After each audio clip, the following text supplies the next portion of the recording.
দরজা খুলে বন্ধু ঘরে রফিকে দেখে আমার সকল ভয় কেটে গেল। ফটাফট চোখের পানি মুছে ফ্লোর থেকে উঠে ওর সামনে দাঁড়াতেই এসে থাপ্পড় মারলো। এতে আমি তাল সামলাতে না পেরে আবার ফ্লোরে পড়ে গেলাম, মাথা ঘুরে উঠল। চোখে অন্ধকার দেখে সেখানেই টলে পড়লাম। এই, একদম নাটক করবি না, ওঠ বলছি। লতা, লতা। চোখে পানি ঝাপটায় জ্ঞান ফিরল আমার। সামনে অচেনা এক মেয়েকে দেখে আবারও ভয় পেয়ে গেলাম। মাত্র যে রফিককে দেখেছিলাম সেটা কি আমার ভ্রম ছিল?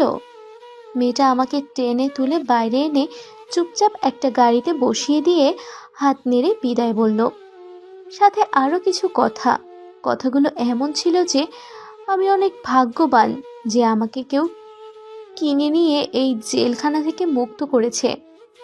রাফির কথায় আমি পাশে ফিরলাম। তা তোর টাকার এতই অভাব পড়ল যে শেষে কিনা পতিতার খাতায় নাম লিখিয়েছিস? আমি টুকরে কেঁদে উঠলাম খুশিতে। তার মানে আমি তখন রাফিকেই দেখেছিলাম। আমার কাছে মনে হলো আমি সব অপমান সয়ে নিতে পারবো এই একটা মানুষের। তবুও আমি পতিতালয় নামক জেলখানায় থেকে এখন মুক্ত। সিটে মাথা এলিয়ে দিয়ে চোখ বন্ধ করে নিলাম। কথা কানে লাগছে না? কেন গেছিল ওখানে? কিসের অভাব পড়ছিল তোর? আমি এখন সব বলার মুডে নাই, তাই একবার চোখ মেলে রাফিকে দেখে আবার চোখ বন্ধ করে নিলাম। ফার্স্ট অফ অল আমার সায়নকে খুঁজতে হবে, আর এর কঠিন শাস্তি আমি ওকে দিব। অনুব্রত থেকে কাজ হলো না। কিছু সময় পর রাফি টেনে গাড়ি থেকে বাইরে নিয়ে এলো। সাইনবোর্ডে কাজী অফিস লেখা দেখে আমি চমকে গেলাম। চুপচাপ ভিতরে যাবি আর বিয়েটা নিজে ইচ্ছে করে নিবি। আমি তোমাকে এখন বিয়ে করতে পারবো না। আমি কিছুতেই এখন বিয়ে করব না। কেন? ওই পতিতলে যাবি বলে? নাকি আমাকে একজনকে দিয়ে তোর হবে না? আরে চিন্তা নিস না, তুই কতটুকু সহ্য করতে পারিস এটা আমি দেখব। কিন্তু কি বলতো, তোর মতো আমি নোংরা সম্পর্ক চাই না, তাই বৈধ করতে এসেছি। Come on. নিজের ঠোঁটে চেপে সব অপমান শুয়ে নিলাম। তুমি যাই বলো, আমি তোমাকে বিয়ে করতে পারবো না। তোর তো সাত কপালে ভাগ্য রে, পতিতা হয়েও রফিকের বউ হওয়ার মতো অফার পাচ্ছিস। একবার ভাব, তোর এই খবরটা যদি তোর চাচার কানে দেই কি হবে? আমি তোমার কোনো কথাই শুনতে আগ্রহী নই। আমি তোমাকে বিয়েটা করব না। অনেক হয়েছে তোর সাথে ভালো কথা। এবার বিয়ে না করলে আমি তোকে ঠিক যেখান থেকে এত করে টাকা নিয়ে কিনে এনেছি ঠিক সেইখানেই বিক্রি করে দিয়ে আসবো। ভয়ে কেঁপে উঠলাম। আর কোনো কথা বলার জো পেলাম না। চুপচাপ ভেতরে এসে বিয়েটা করে নিলাম। বাড়িতে ঢুকতেই চাচি চিৎকার করে উঠল, রাফি, তুই এই বাজারে মেয়েকে আবার ঘরে তুলেছিস? ওর কাছে শোন, এ দুদিন কোন নগরের সাথে কোথায় ছিল। চোখ বন্ধ করে কথা হজম করা ছাড়া আমার আর কোনো পথ আজ খোলা নেই। অবশ্য আগেও যে ছিল তেমন কিছু নয়। মা, ও যেখানেই থাকুক, এখন তোমার সামনে আছে, এটা সত্য। আর আরেক সত্য হলো, ওকে আমি বিয়ে করেছি। আশা করছি এরপর তোমার কোনো কথা ওকে শোনাবে না। কি বললি তুই? এই অপায়কে বিয়ে করে নিয়ে এসেছিস? ও রাফির বাবা, এসে দেখে যাও তোমার ছেলে কি কাণ্ড ঘটিয়ে আসছে। আমার সর্বনাশ হয়ে গেল। ডিসকাস্টিং। এই, তুমি এখানে বোবার মতো দাঁড়িয়ে আছো কেন? যা ঘরে যা। ধমক পেয়ে আমি নিজের ঘরে চলে এলাম। আপাতত রাফি চাচাকে সামলে নিবে, কিন্তু তারপর প্রতিনিয়ত আমার নরক যন্ত্রণা ভোগ করতে হবে। শাওয়ার অন করে ওয়াশরুমে কাটিয়ে দিলাম ঘন্টার পর ঘন্টা। রাফি চিৎকারে দ্রুত বের হলো। এত সময় তুই অসময়ে কি করছিলি? কারো ফ্রেশ হতে ঘন্টা লাগে? শাওয়ার নিচ্ছিলাম। ভয়ে ভয়ে কথাগুলো বললাম। রাফি বিছানা থেকে উঠে দাঁড়িয়ে পড়ল। বের হতে হতে বলল, তোর রুম আজ থেকে এটা নয়, প্রয়োজন জিনিস আমার ঘরে নিয়ে আয়। কথাটা শুনে মৃদু কম্পন বয়ে গেল আমার শরীরে। এই ছেলে চাইছেটা কি? কেন এমন পাগলামি করছে? তবুও তার কথার অমান্য করা আমার সাধ্যে নেই। চুপচাপ আপাতত আমি একাই এলাম তার ঘরে। আগে চাচা চাচির মতামত তো জেনে নেই, তারা এখনো আমাকে ঘরে জায়গা দিবে কিনা কে জানে। এক রোখার রাফি তখন ফ্রেশ হয়ে বের হয়েছে। হা করে বাইরে তাকে আসিস কেন? তোর জন্য গত 2 দিন আমি না খাওয়া। যা, খাবার নিয়ে আমার জন্য। স্বামী সেবা কর। তোর জীবনের অন্ধকার দিন তো সব শুরু। তোর এত বড় অপরাধীর জন্য আমি তোকে ঠিক কি কি শাস্তি দিব তুই কল্পনা করতে পারবি না।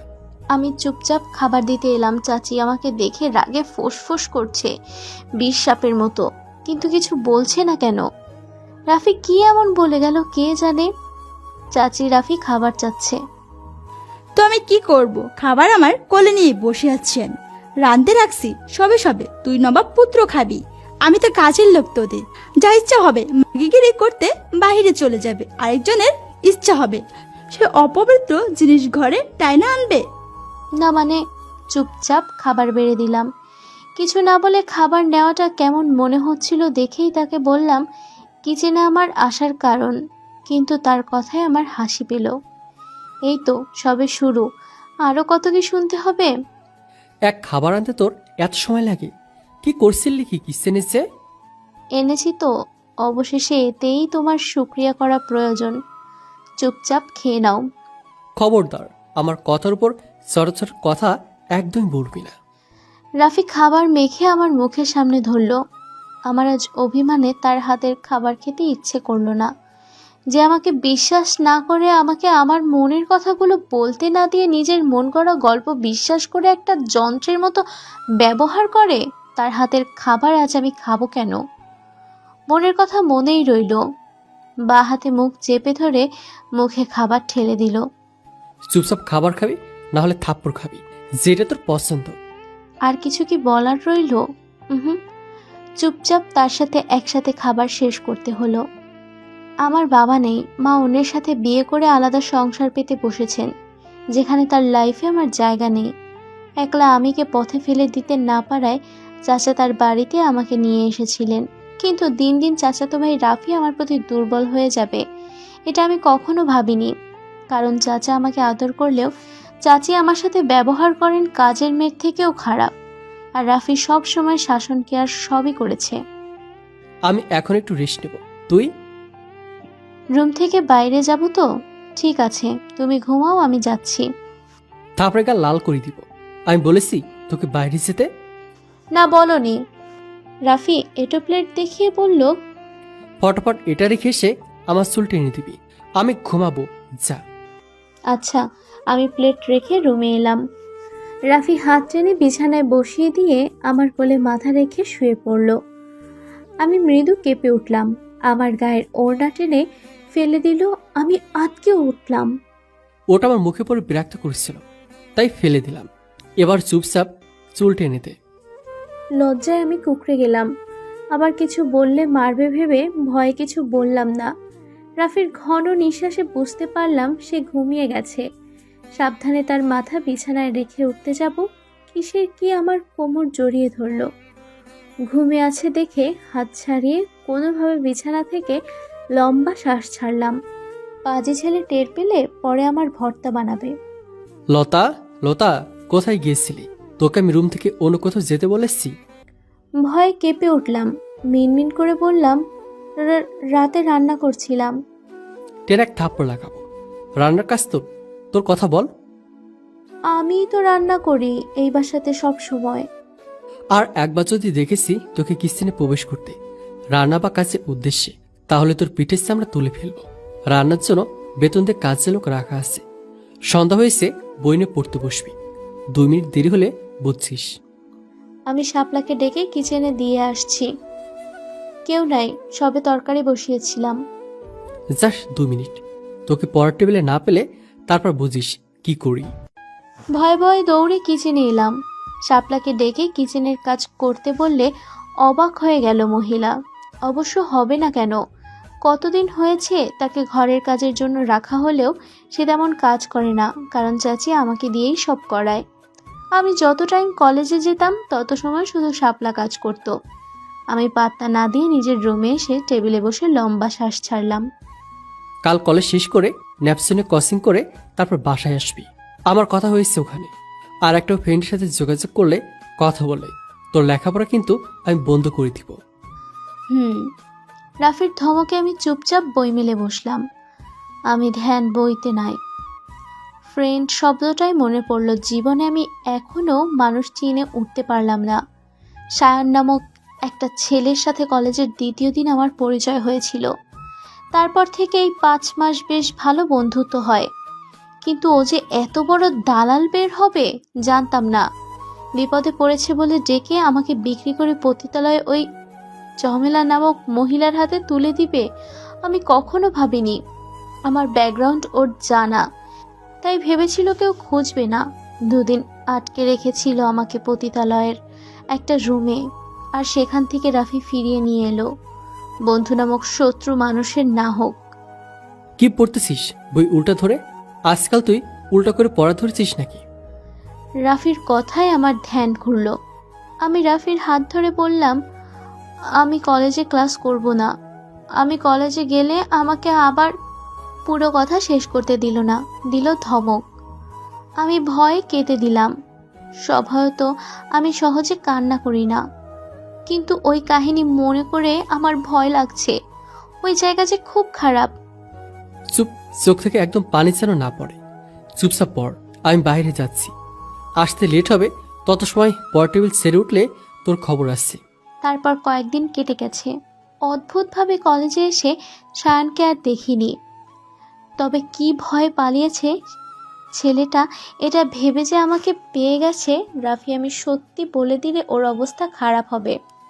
কিন্তু বাস্তবে রাফি আমার থেকে সেদিনের একটা কথাও শুনিনি, আর না আমাকে বলতে দিয়েছে।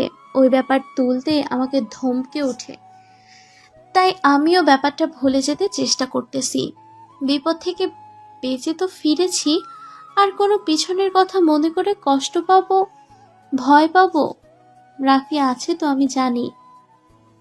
নবাবের বেটি, এখনে ফেরার সময় হলো নাকি? তা এত সময় কোন নগরের সাথে ছিলি? কলেজ কাটায়া শেষ হয়ে যে সন্ধ্যায় বাড়িতে পা রাখছিস? এটাকে কি তোর নোংরামোর করার জায়গা পেয়েছিস? একটু পর রাফিকে ঢুকতে দেখে উনি চুপ করে গেলেন। আমি মাথা নিচু করে দাঁড়িয়ে আছি। এ ভাই, বতর মতো দাঁড়িয়েছিস কেন? রুমে যা। মনটা আজ আমার অনেক ভালো। আজ বলেছ, আমি শুনেছি। আজকের পর তুমি যদি লতার সাথে বাজে ব্যবহার করো, তাহলে আমি লতাকে নিয়ে এই বাড়ি থেকে চলে যাব। মা, লতা মা হতে না পারে, কিন্তু অন্তত ওর কষ্টের কারণ তুমি হও, এটা আমি চাই না। না না না বাবা, তুই এমন বলে আমরা যাব কোথায়? তুই আমাদের একমাত্র সন্তান, তুই কেন বাড়ি ছাড়বি? কলেজের পর আমি লতাকে নিয়ে ঘুরতে বের হয়েছিলাম। আশা করছি উত্তর পেয়েছি, যদি তুমি উত্তর পর মতো প্রশ্ন করনি। এরপর থেকে কিছু জানা হলে সুন্দর মতো প্রশ্ন করবে। আশা করি লতাও সঠিক উত্তর তোমাকে দিবে। রাতে আমরা খাবো না, বাইরে থেকে খেয়ে আসছি। আর এই প্যাকেটে তোমার আর বাবার খাবার আছে। মনটা আজ আমার অনেক ভালো, কারণ রাফি আজ আমাকে নিয়ে অনেক সময় ঘুরেছে, বিভিন্ন খাবার খাইয়েছে। মনটা আমার ফ্রেশ হয়ে গেছে।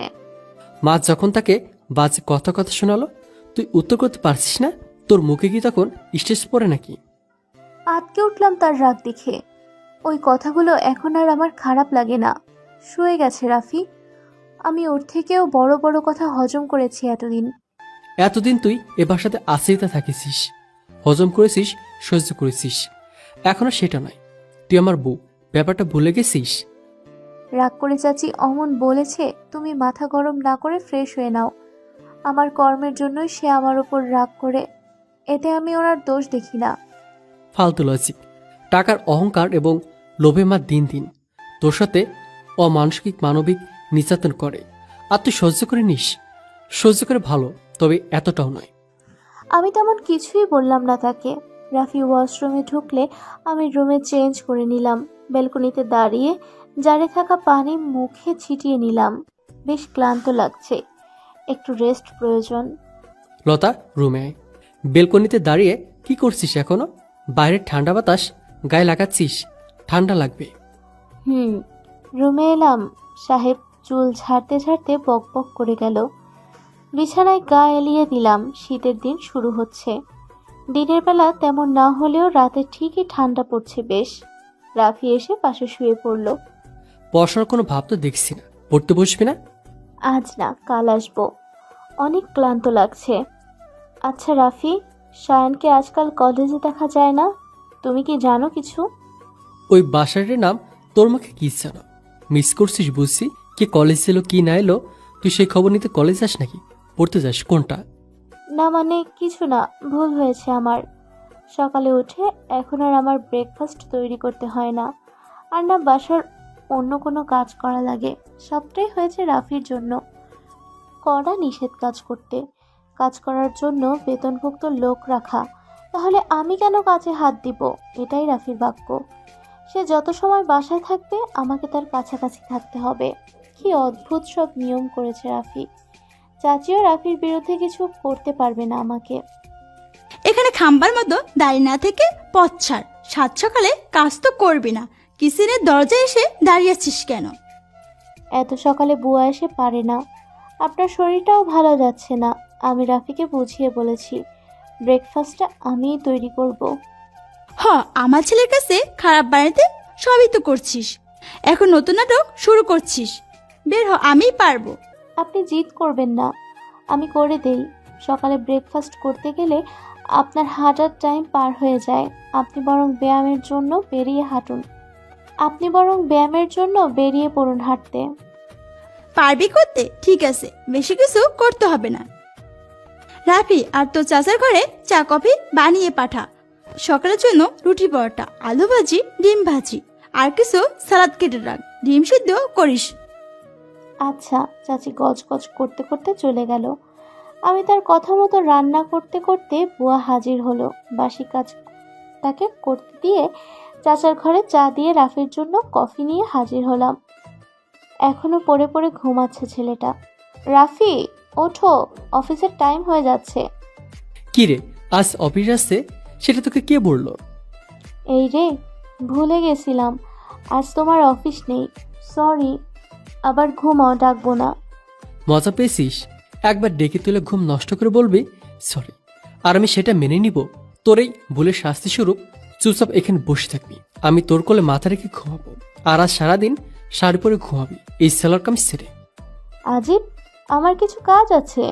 তুমি আজ 12টার আগে বিছানা ছাড়বে না। আমি জানি তত সময় বসে থাকতে পারবে না তোমার মাথা কোলে নিয়ে। খুব সাহস বেড়েছে দেখছি তোর। আমাকে ডিস্টার্ব করে এখনো বকবক করে যাচ্ছিস। শাস্তি কিন্তু বাড়বে। সরি। সায়ন বর্তমানে পুলিশ কাস্টডিতে। সেদিন রাফি আমাকে খুঁজে না পেয়ে একমাত্র বন্ধু সায়নকে চেপে ধরেছিল। পরে সায়ন নিজেই সব স্বীকার করার পর আমাকে রাফি খুঁজে পেয়েছিল। তারপর থেকে সায়ন জেলে আছে। রাফি সবটা জেনেও চুপ করেছিল এতদিন, আমাকে কিছুই বলেনি। খবরটা আমি রাফির ফোন চেক করতে যেয়ে বুঝতে পারলাম সে আরাম করে ঘুমাচ্ছে। আমি তার ফোন ঘাটাঘাটি করতে যেয়ে তথ্যগুলো জানতে পেরে খুশি হলাম। তুই আমার অনুমতি ছাড়া আমাকে চুমো খেয়েছিস কেন? তোর সাহস তো কম না? হঠাৎ রাফির কথায় চমকে গেলাম। চোখ বন্ধ করে বলে উঠেছে সে, তবে কি ঘুমায়নি? আমি তো তথ্য জানার পর খুশি হয়ে একটা চুমু খেলাম তার কপালে। ঘুম আছে বুঝতে পারবে না ভেবে, অথচ সে এখনো ঘুম নয়। কি হলো, কথা বলছিস না কেন? সরি, তুমি ঘুমে নেই। আমি ভেবেছি তুমি ঘুম। তার মানে হলো আমি ঘুমে গেলে প্রতিনিয়ত তুই আমার ঘুমের সুযোগ নিয়ে এই কাজগুলো করে যাচ্ছিলি। লজ্জায় কিছু বলতে পারলাম না। এটা সত্যি, রাফি আমাকে এখনো পর্যন্ত একটা চুমুও খায়নি। অথচ আমি রাফি ঘুমিয়ে গেলে ঠিক তার কপালে লুকিয়ে চুমু খাই। আজ ধরা পড়ে কিছু বলতে পারলাম না। রাফির ঠোঁটে হাসি দেখতে পেলাম। এর মানে আমার আজ খবর আছে। ভয়ে ভয়ে পালানোর জন্য আস্তে তার মাথা সরিয়ে দিয়ে দৌড় দিতে যাব, হাত ধরে টান দিল। হুড়মুড়িয়ে গায়ে পড়লাম। দোষটা তোর, তাই শাস্তিটা তুই পাবি। আমি তো বিয়ে করেও ব্যাচেলার ছিলাম, তুই না প্রথম শুরু করলি। এই বজ্জাত ছেলে আমাকে নিচে ফেলে দিয়ে বিছানার সাথে হাত চেপে ধরল। ঘুম পালিয়ে চোখে ভর নিল দুষ্টুমির চাহনি।